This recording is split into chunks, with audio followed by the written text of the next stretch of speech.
right. I think it's 4:30, 4:31. Whenever you want to start, go right ahead. Can you listen? Yes, I'm all Can you set. okay? Can you tell me a bit about yourself and how you start as a writer began? Um, I would say I've always been a writer ever since I was a young kid. So that journey has been lifelong. Which age? I was an early reader. I read books very young and I started writing very young. So I was creating my first stories when I was in elementary school, so probably age 5 or 6. And I Yeah, that's obviously, nice. sorry, go ahead. Yeah, I'm listening. I'm listening. Continue. Yeah, so I mean, when people ask that, some people get into writing late, but that wasn't the case for me. It was something I was always doing. I won my first award for writing when I was in grade 8, so I was around 13. One of my short stories was published by my school, and I won an award for it at the school level. And then the same thing happened when I was in university. I was publishing some things as when I was in teachers college, and then I won an award for that as well. So it kind of encouraged me that maybe later one day I could write fiction and memoirs and stuff like that. So the journey into it started young, and I was also encouraged by really good teachers and my family. So it was nurtured as well. Okay, that's nice. What inspired you to start writing your first book? Can you hear me? I can, yeah. Um, so abalone was something that I had actually been writing for years. It wasn't something that I started writing, the year I published it or anything. So I started writing that, I want to say in the 1990s, and in the early 2000s. And I wrote probably 50 to 75 pages of it. And then I kind of put it in a bin in my basement. And when I had my children, I kind of forgot about it, that I had actually been putting these ideas into writing, some of the experiences. It was more like a journal, I suppose. It was kind of little moments or poems or things that I was going through. And then eventually what happened was later I had the time, and I decided to kind of piece them together and make them into a story. So I turned what had been just moments or diary entries into a novel. And that's kind of how the abalone came to be. Okay, that's nice. Yeah, yeah. I understand what you're saying. What inspired you to start to write Abalone? Can you hear me? Yes, that's what I mean. Though I kind of started it years and years earlier. So it was just things that were happening in my life. It was just drawing from that, and it wasn't necessarily a character. Like I turned it into a character years later, but it wasn't written that way at the start. So picture the way that you would just have a diary or a journal, and you might jot down something one day and then a week later something else. It was just a series of pages like that, around 50, maybe a few more. Um, and then around 2016, I decided to go down and pull those sheets out of the Rubbermaid bin, and I typed them up, and then I decided to try to add more to it and turn it into a full length novel. It got a little bit away from me because once I did that and started to go down those memories, it ended up being probably 400 pages. So it it was definitely a lot longer than I expected, but I kind of had to write that book in order to write anything lighter or happier. It kind of got all of that out of my head. And then I was able to write funny romance and comedy and other things. Oh, that's nice. That's nice. I can understand what you're saying. I do understand, yes. Yes, I understand. How was your personal life and expensive as short story tell in your book? In your book, what is the personal life? You know, Do you understand what I say? I don't necessarily understand what you mean. So maybe if you could ask it again or clarify, that'd be helpful. What I'm trying to say is that in your book, what is the personal life? What is this personal experience you explain in your book when you are writing? You know, Well, I can give you an example from another book if you want. So I have a series called The Future Bride. And in that okay, series, it was inspired by my daughter was doing karate. So I took the karate that she was doing. I had gone on a trip up north with my family, and we had done hiking and camping.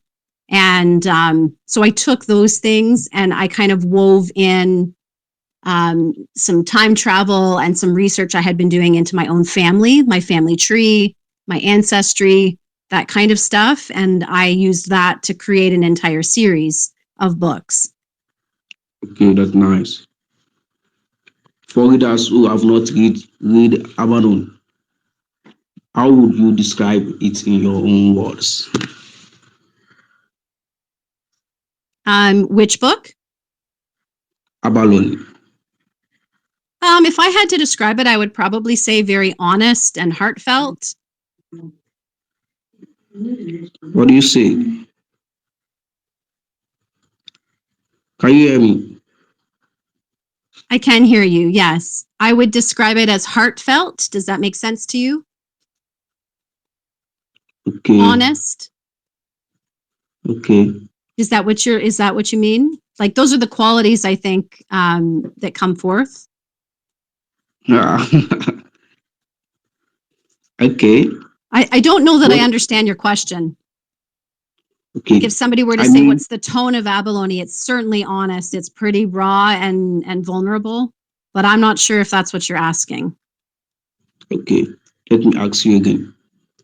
For readers who have not read Abaddon, how would you describe it in your own life, in your own words? Like what happened to the person? That's what I mean. If you're talking about plot, I mean, certainly the blurb is on Amazon. I mean, anybody can read that. So, to connect with how I feel about the book, I'm proud of it. I think I'm proud that I released the book, but I think the best thing about it is that I've gone on to write other things, which showed, I don't know, great triumph of spirit, if you will. And I think that's what I would most like to be known for. Um, if that makes sense. So I think the plot itself isn't what I would say defines me as an author. I think it's more the journey, which is what you mentioned, sort of how you can go from writing a few poems and hiding them literally in your basement to being able to write whatever you want, and have comedy or romance or whatever in there. I think that's what I would most like to be known for. Okay, that's nice. Which character or moment in Abalone mean the most to you and why? Are you able to repeat that? Okay. Which character or moment in Abalone mean the most to you and why? What is the meaning of Abalone? Why do you call the book title Abalone? Oh, the title? Are you talking about the title? Oh, I could go on and on about the title if that's what you're asking. Is that what you Okay, mean?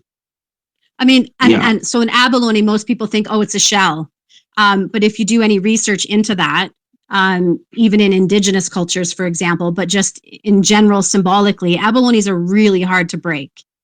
They're very, very resilient. So I chose that to be the name of the town that my character was from, because I thought that that represented the character very nicely.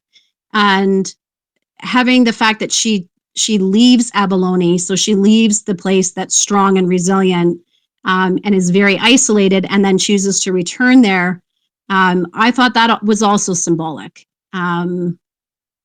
So that's why I chose that title.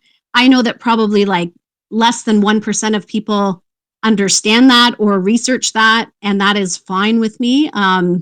It's kind of an Easter egg for anybody who wants to do the digging, I suppose. But yeah, my character is strong and unbreakable. Can you tell me? Can you tell me more? When your family or your friend, when they are reading your book, how they feel, you know, and you too, when you are reading your book, how you feel. That when that book came out, I had some wonderful supports. Like a best friend who supported me. Um, yeah, who helped edit it, and then passing it on to other editors. So I remember bringing it to a family get together. We celebrate Canada Day here, and I remember some cousins buying it, my uncle buying it from me, but it wasn't really about selling it. It was more just the people that chose to buy it were people that were big supporters of me when I was going through everything that I experienced. So, to be honest, it was more about just it was their way of giving me a big hug and saying they were proud of me, and that was more important than obviously making sales from the book. I've given that book away free quite a lot because I just wanted the message out there and I just wanted to help people. I've received emails, DMs from people saying, I don't feel alone now. I'm really happy that you had the strength to write something like that, that it helped me a great deal. So I think that's sort of the message that I want it to convey. And yeah, but I've received a lot of support just from people close to me. And I think that's what matters the most. It's not the type of book that I really care to do anything else with now that it's written. Okay, that's nice. Which year, which day did you publish Avalon? That was 2018. So it came out in June, the end of June. And I published 2 other books that year as well. And I published another book in 2019, 3 more in 2021, and another one in 2024. Which year did you publish your first book? If you're talking about fiction, 2018, Abalone. But I already mentioned that I've had other things published. I published through the university and other things in my past that I won awards for. But again, I don't need to talk about those. It's a long time ago. Um, we can talk about the writing journey and me supporting other authors. That would be awesome. What is your writing routine like? Do you plan every details or tell the story flow naturally? No. Um, so I always have a concept. I usually dream of a character first. Sometimes I don't really understand who they are, where they are. It has to happen over time. And then I usually have a pretty good understanding of what the main gist of the story is going to be. It kind of feels magical. Then when I actually do sit down, it's usually one of those things where maybe 10,000 words will come out all at once. So this will go on for several weeks or months, and then it just pours out like I'm not even the one writing it. The most I've ever done in one sitting without eating or barely moving was 19,000 words. That was The Future Bride. I got home from that hiking trip and it had to come out, and I just typed, and I don't think I left the computer for much more than just a few moments to get water. And but yeah, I know everything that's going to happen because I've already dreamt it. The characters sometimes mess that up, so it is spontaneous in that sense. It can get really real because I write it the way that it would sound, because I've heard or seen the people talking. And if people listening to this aren't authors, it will sound completely crazy, but other authors will be like, yeah, I get it. But the characters sometimes they want to take longer to get to a place that I've planned. So sometimes I've planned they're going to get to point B, and they decide that they want to do a few other things before they get there. So it's they still do get there. I always know how the books are going to end. I always know the conclusion. Sometimes when I read them to my family, they say, "Oh, that you need to give your readers a little bit more." I tend to want readers to figure things out for themselves, not hit them over the head with the message, but sometimes the advice to me is to be a little bit more explicit because our culture has gotten such where people aren't necessarily willing to do the work. So I drop a ton of stuff in my books that almost no one comments on, like so much research, so much intricate stuff that I learned in the past. It might be phrases, words, something somebody ate in a particular culture. Honestly, I mean, it's gotten to the point where the reviews don't reflect any of that, but I'm grateful for every single reader, and really that stuff's for me. So I don't need other people to notice that or validate it in any way. I really understand. I really understand. Now, you mentioned you do your own marketing. What strategies have you worked best for you to connect with readers? So marketing, that's the question? Oh, you're speaking my language if you're going to talk marketing. Yes, I do my own marketing. Um, I've I've gotten better at it over the years. I've made a ton of mistakes and, obviously learned the hard way, as a lot of authors do. But I don't know, do you have a specific question about my process or something, or what I find the most helpful? Yes. What is the strategies have you used for your book to connect with more readers? Oh yeah, I mean paid advertising. So on a place like X, you can have as many followers as I do, and that circle tends to be mostly other creatives. So while we really like reading, we don't always have the time because we're also creating and living life. So you really have to kind of push that beyond that circle to people who want to read and just love reading, and they're not maybe also writing their own books, if that makes sense. And so paid ads, they do that, and that's the most helpful. Um, I would say the second thing are some promotional sites. So I just was featured with BookBub about, I don't know, 2 weeks ago, and that was really impressive. Other than that, I would say some in-person events that I've done. Like I did do one.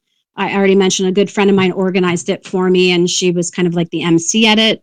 I think I maybe sold 60 books that at that event, and we found a really inexpensive hockey arena because it was Canada, that had a library and like a YMCA built in and rooms upstairs, and yeah, we got a huge turnout. So, I mean, I really should do that again because I could probably move that way more now that I have more books. But that was lovely. But mostly the paid ads. I would recommend that to every author, um, to give that a shot. Which kind of paid marketing have you done? So I use X ads. I find them the most bang for your buck. You spend very little and you get great results. I think Amazon and Facebook ads and all the rest of them are nonsense, but I try not to inject my own opinion too strongly into things. So if anybody does want help with advertising, we can set up a little DM group and I can walk them through how to run their own ads.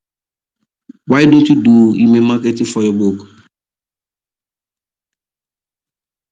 Um, I have zero interest in reading emails that come to my own inbox. So I am a very busy professional.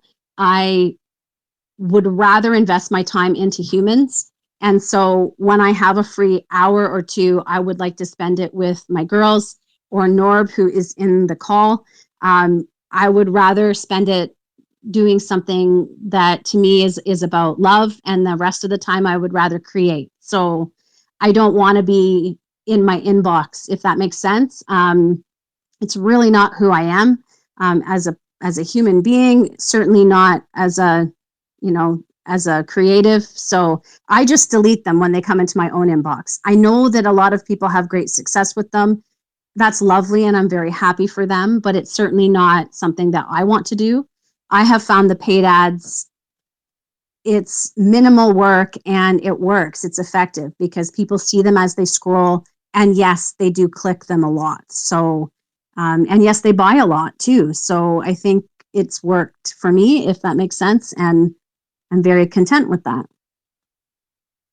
Yeah, I said it. Have you thought about bestseller roadmap for your book? Are you talking about SEO? Is that what you said? Probably. Bestseller roadmap. I was going to say Have you thought? probably anything that in marketing. I yes, I have thought of it by now, and I've really narrowed it down, and I really focus. So I like to focus on things that matter. I like to invest my time wisely because there's so many distractions in this world, and I think I want to focus. So a lot of people do like 4 or 5 social media sites. Again, I'm not trying to judge that, but you're spending your time, and time is caring, time is love. It's like I don't want 5 sites to maintain. I want to invest in one place, and then when I check in, it's one spot, and that's what I want to do. So as an author, I'm very focused. As a person, I'm very focused. So I have probably thought about it and honestly rejected it, and I know that that sounds terrible, but that's me, JG. Now, what next for you? Are you there any upcoming project? I do. I always have something on the go. I have about 5 projects that I'm working on right now. I mean, a couple of them, I'm writing a Hallmark book just as a challenge to myself to not curse in the book, because that hasn't happened yet. So I think every single one of my books has at least some swearing. Hallmark meaning just like hopeful and sort of pure, trying to just do the pure, more of a pure way of writing the love, if that makes sense. And something that you could picture being on one of those TV shows. Um, but I don't think it's going to have a guy from like a large town come to a small town and buy a Christmas tree or something. It's going to be different than that. Um, it still has stuff from my own life woven in there and quotes that people have said, um, hidden in there a little cryptically. What else am I working on? I have sort of a spin-off to the Future Bride, about 20 years later, so more of the daughter's journey. Yeah, I have some things I probably would rather not mention yet, and but yeah, I'm always writing. I'm always writing something. No, that's nice. Why I'm asking about your marketing is that we have a personal marketers that work with authors that will feature their book, that they are seeing a good result about their book. That's why I asked you about your marketing. Have you thought about marketing paid? That's why I asked you. I know I don't really think that I'm interested in a personal assistant or anything like that. Um, Again, I gather people around me who I really respect and admire and I trust, and I need to have a relationship before I would do that kind of thing, if that makes sense. Um, Again, I know that that's rare maybe or unique in the world we live in. I get it. I mean, most people would just hire an assistant, have them market for them. That's not me. I want to answer every single email myself. I want to connect with every reader myself. It's time consuming and somewhat exhausting, but I'm okay with that. That's my brand, and I just I'm not looking to have a personal assistant make it so that I sell, and it's I'm losing sight of why I'm doing it in the first place. I want to write about love. I love love, and that's the whole point. Uh, that's nice. It's like some authors we work for some author that our marketer work for, they are seeing results. You say you are not interested in marketing your book, having partner now, but I would like to tell you to do it to become your book, to make your book become more, to connect to more readers. What do you think about that? Well, I don't think it would be part of an interview about me, but I'm sure if I were to interview you, then you would be able to tell me about your, your marketing and what you do for authors. But because you're interviewing me, obviously that wouldn't be the conversation that we would be having, right? Um, you would be asking me what I'm doing in my classroom in January, that kind of thing. Can you come again? I don't understand what I mean. I'm saying that if you're asking me about marketing opportunities, that's a question that I would ask you. But if you're talking to me and you're interviewing me, the author, you might ask me what I'm going to do in my classroom in January, or you might ask me something about a specific character, because then it would be an interview about me, right? Um, you're the marketer. So an interview with you would ask you about your marketing and why I am not interested. But you wouldn't do that in an interview with me. Does that make sense? Okay, I understand what I'm saying. It's like marketing we do for authors. They usually show this, you see result, we do Amazon description. Have you thought about Amazon description? Yes, I think my descriptions are brilliant, to be honest. I love them. I love how, they're a bit punchy, and there's always a disclaimer so that, people go in knowing exactly what they're going to read. If I've messed around with history at all, I mean, I'm a history major, so I play around all the time, though. I mean, I get that certain things didn't happen at certain times. For example, certain poems might not have been written at the time of the story, but I might want to have them in the front matter, because I adore that author. I take liberties, but I always let people know. I always have a disclaimer, and I think the Amazon blurbs are brilliant. I don't use AI. I write them myself, and I'm quite happy with that. Oh, what about Amazon optimization? Have you thought about it before? Yes, I use optimization for sure. I mean, with my website, I've gotten very good at that. So SEO, content, and Google, etc. So all of that is already in place. Okay, that's nice. What about good read optimization? I'm not a huge fan of Goodreads. I've actually turned Goodreads into a curse word. So, Goodreadsing is something I'll say often. I think the site is abysmal. It hasn't been updated in years. It's not user friendly. It's not professional. Um, it's the opposite of everything we should be aspiring to as creatives. Now, is it good for people to be able to leave reviews and do it for free? Because they're a reader? Yes. So from a reader standpoint, I think that's lovely. But my point is that people can attack authors needlessly when they have little squabbles or something, and they can go on Goodreads and write whatever they want, and it doesn't even mean that they purchased the book in any way. So I think there's a lot of problems with the site.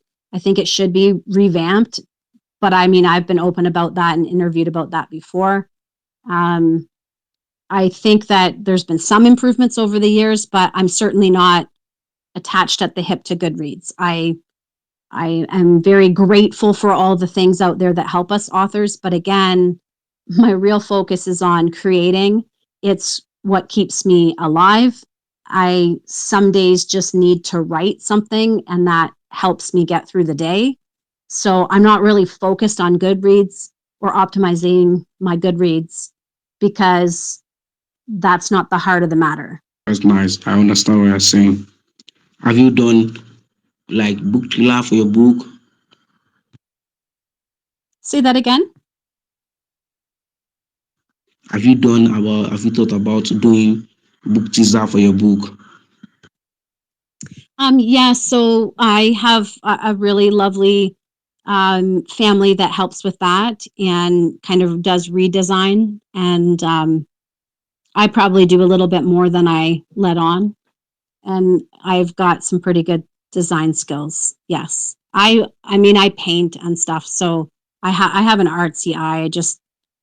I again, I don't need, I don't need any credit for anything when it comes to design. I do what I can, and I trust other people to help me take it to the next level. So that's the same thing for trailers, anything on my YouTube channel. covers, promos, Canva stuff, all that kind of thing. What of book trailer? I'm not sure I I understand the mean, term. yeah. I mean, have you done book trailer for your book? For Abalone, have you Oh, done oh, book trailer for it? yeah, not virtually. No, no, I have not done a virtual one. Just the in-person one, like I said. Again, so I can actually meet people. I know that it's very difficult when I'm saying this stuff because a lot of people just want volume. I really just I want I always kind of aim for the personal connection with everything I do, whether it's with my relationships, my classroom. I just I want to connect with people. And I find that sometimes we lose sight of that a little bit and it just becomes about volume. If you're talking about like the book tours, is that what you mean? But maybe if it's a book club, yes, I have. I have done book clubs. I can give you an example. When Abalone was first published, there was this little church in a small little town not too far from me. And I did that book launch that I told you about. And this woman was there with her mother, and they had a used bookstore out of this church that they had remodeled. They had bought it and remodeled it. And she came, she saw my poster at the arena, and she came and she said to me, "Can I have your book in this church bookstore?" And she organized a book club as well. So yes, I have done book clubs, but again, it came about mostly because I met somebody, right? Like I met people and I could then talk to them and so on. So most of it's done in a small little town not too far from me. And I did that book launch that I told you about. And this woman was there with her mother, and they had a used bookstore out of this church that they had remodeled. They had bought it and remodeled it. And she came, she saw my poster at the arena, and she came and she said to me, "Can I have your book in this church bookstore?" And she organized a book club as well. So yes, I have done book clubs, but again, it came about mostly because I met somebody, right? Like I met people and I could then talk to them and so on. So most of it's done in person. But I do offer um, educational opportunities through my Fiverr gig where I am willing to do talks and educational speeches and um, curriculum design and all of that kind of thing too. So I do travel. It's not cheap, but I am willing to come to classrooms and book clubs to talk. Oh, that's nice. I'm not talking about book launch. I mean book trailer. Oh, book trailers, yes. So if you go on my YouTube channel, I have a lot of book trailers. What happens when I'm about to release a book is I get a little bit too obsessed um, with the characters and get too like I get very enthusiastic. And so with the Once and Future Love, I was so excited to finish that series in a good way that I think I made 38 trailers. I mean, maybe I made them or maybe it was my daughter. It's irrelevant. 38 trailers. And so, yes, I have lots of them. And I just kind of cycle through them. So there's always something different for people to look at. And it's very exciting because I I find that kind of stuff very fun. Anything like that is fun. And I like making the stuff for other people too. And I'm very happy to do so. That's nice. That's my you have done book trailer. I would like to tell you that if you like one of our marketers to do some book trailer for your book, would you like that? I probably have maxed out on the need for that right now, but Norb is there, and you know what? I don't know. Do you want to ask him if he needs any marketing or book trailers? I don't understand what you're saying.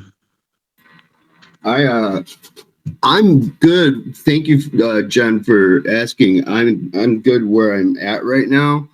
Uh, but I know down the road when I'm ready to put out another book, I will be thinking about that. That makes sense. And you know what? I can probably help you out too because we've got some good connections. So Yes, and Are I you appreciate that very much. Any more questions, or should we wrap this up? words? Well, I mean, you, I mean, what I mean that I would like to ask one of our marketer to do book trailer for a book. I know that we have book trailer to see what our marketer is doing. For example, look at the example. Maybe you like it, or Yeah, I was did just you on my understand me? yeah, I was just on my YouTube to check, and I really do think I have enough. Um, I think if one of my new books comes out, that would be more of a time. But I think that right now I'm good. Do you have any more What of questions you? about my books, characters, or anything else? Otherwise, I think I'm going to wrap this up and enjoy the rest of the night. We would love to feature your book and give your book award in our book club. Because your book is very interesting. And if anybody does choose to read it as part of your book club and they want to do kind of like a question or chat or something, I would be more than happy to do that based on obviously them putting in the time to read something, right? And connecting with the characters. So that sounds very personal. And that's the kind of thing that I would be very interested in doing. Um, Again, I remember I mentioned to you, I just don't pay to do that kind of stuff. I figure if somebody loves a character or a book and they want to talk to the author, I'm more than happy to do that. I just wouldn't pay them to do that. That feels a bit unethical. Um, so yeah, but I love readers and obviously want to connect with my readers. What do you mean is that if there is any cost on it, you cannot pay, or what do you mean? Just kind of circling the conversation back to marketing as we kind of near the conclusion here. Just about I would invest my money into paid ads, but probably not a whole lot else. And I highly recommend that of other authors too. I think that's where the opportunities are, and I'm successful with it. I'm very content with it. And I know that everybody's journey is different and everyone chooses something different, but that's working really well for me. And as much as I can help other people, I'm willing to answer questions and help, and do not mind getting questions like that. So people can tag me and ask questions, and I'm I'm happy to answer. It seems like maybe we're ready to wrap it up, but I just wanted to say thank you, Norb, for being here. That was much appreciated. Thank you for having me. I'm sorry I didn't have much of an opportunity to contribute. That's on me because I really I was just more interested in listening this time, I think. All you need to pay is just submission fee for your award. We usually give authors award when we feature their book. That's all. We don't collect money for featuring book or events. We don't collect money. We just collect small cost fee for submission fee for your book award. I really appreciate you doing this interview. Thank you so much. I do have some other things I'm going to go and do. So maybe we can stop the interview here and edit it up. And this will make, great content that we can both put on our YouTube channels. Does that sound good? That's good. When we feature your book, we also put it in our YouTube channel. We also have our own YouTube channel. We put your book on YouTube channel. You know, something like that. Your award, we give you your award. You send your award to you. That's great. I mean, the real reward though is just people connecting with the characters. So I appreciate that. And there are actually 9 books. And like I said, I love people connecting with any of the books for whatever reason, and that's lovely. But if you were to ask me, which one I would choose, I would probably choose the ones that really lean more heavily into like something that's funny, quirky, because those are the parts of me that I'm I'm trying to kind of lean into right now. So If anybody listening wants to know what my favorite book is, it's actually The Once and Future Love. I really, really enjoyed writing that. It was a lot of fun. So that's what I would recommend. I would love to include your book in our upcoming events. That would be nice. So some of our members will know your book, will like your book. I really enjoy that if you like.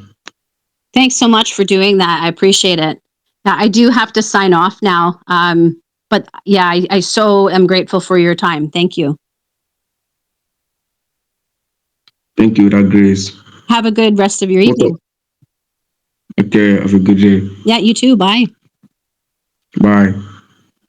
And thank you to everyone as well.